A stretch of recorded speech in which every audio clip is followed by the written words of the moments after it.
great to have the opportunity to talk with you today about some exciting work that's being done in terms of optimizing brain health. I've been involved with cardiovascular disease and primarily cardiovascular prevention for decades. And as we reverse underlying cardiovascular abnormalities on many levels, I've always suspected and pretty much was positive that we were protecting the brain as it ages and develops various diseases, but I could never measure it or prove it. In the cardiovascular system, we measure things in three different levels. Anatomically, we want to look for the plaque that clogs arteries and various other issues. And then physiologically, look at the various forces around the development of clogged arteries and related oxidation and inflammation. And then biochemically, look at a lot of new and cutting-edge biomarkers that might illustrate cardiovascular strain or stress or clogged arteries or damage.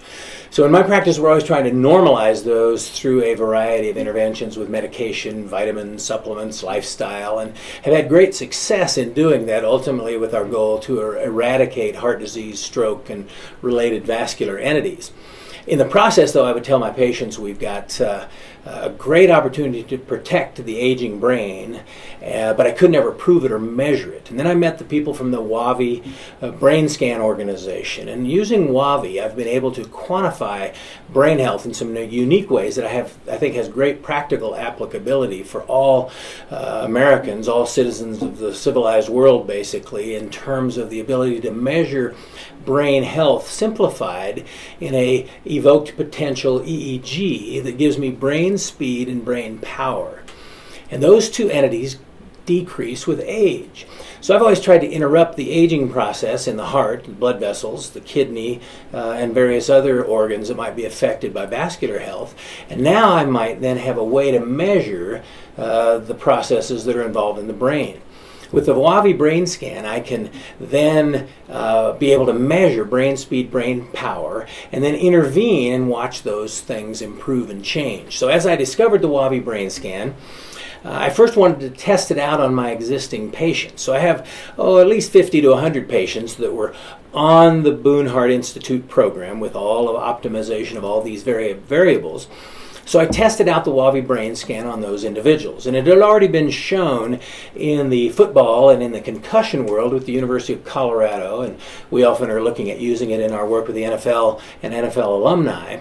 But in that group, it showed that a concussed brain would have varying levels of low voltage, low speed, and those would be correlated with a poor brain age. But then you could see in a young athlete that the brain would heal over a period of days, weeks, and months. And if it didn't heal, they probably shouldn't go back to playing sports or football until it does heal.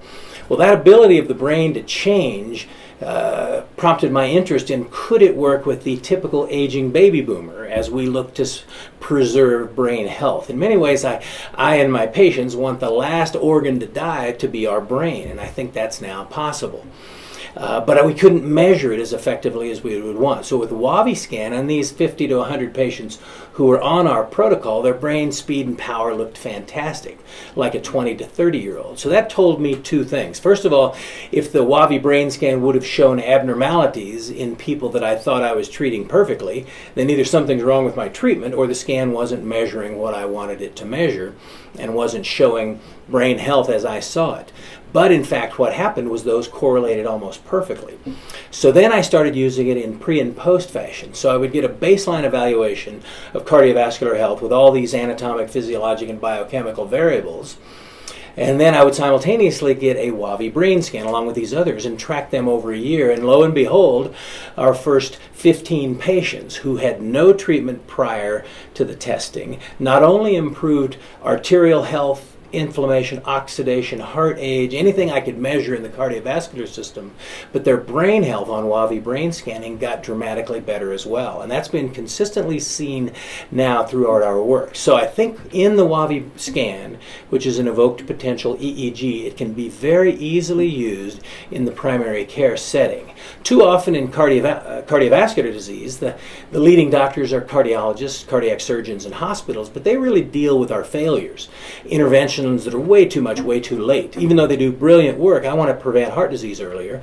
In the same way, neurology and neurosurgery deal with the aging brain in a brilliant way, but way too late. I want to find brain health issues and preventive issues that I can measure, motivate, and manipulate and optimize with patients over the years. And many of the same interventions that we're using to protect the heart are actually showing dramatic improvements in brain health. And now I've got a quantitative way to measure that using the WAVi brain scan. So that's been a very exciting addition to our preventive cardiology practice. We deal a lot with executives and corporate leaders, but I think the scan has great applicability to the masses, to the primary care doctor looking for optimization and measurements in this brain health world. And the other thing it does is it dramatically stimulates care in a lot of other areas, meaning that if I've got a brain age that's a problem, I'm 42 and I have the brain age of an 84-year-old, that might motivate me to take my blood pressure, cholesterol, and other medications or approaches that might be less exciting to me as a patient, but seeing my brain age might be the motivation we need to protect from a lot of other disease processes.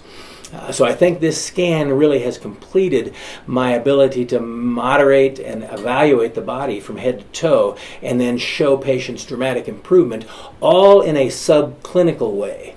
Now the key subclinical, I don't know that we can prevent dementia or Alzheimer's once it's in full swing, but even studies out of UCLA and other mass studies of the world's populations, when we treat aggressively cardiovascular risk factors long before you have symptoms, meaning long before you're complaining about memory or other issues that might be involved with early dementias, you treat that disease 10, 20, 30 years earlier, and then with this scanning we can show abnormalities and dramatic improvement with a very simple reproducible testing situation that can be utilized in any primary care office in the country. So just as the most advanced work with cardiovascular disease is done by cardiologists, cardiac surgeons in the hospital, most advanced work with the brain are done by neurologists and neurosurgeons in severe settings.